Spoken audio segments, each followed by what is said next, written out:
Hi, my name is Rishi Soni, and I'm the electrical and programming lead of our first robotics team.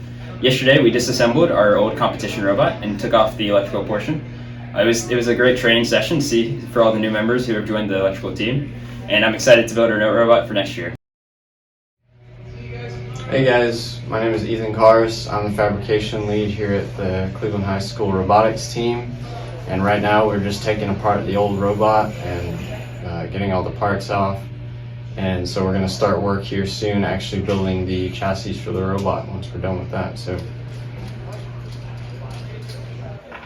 Alright, I'm Trey Messon. I'm the safety lead on the robotics team, and I pretty much oversee the safety of everyone on the team and destructing and constructing the robot.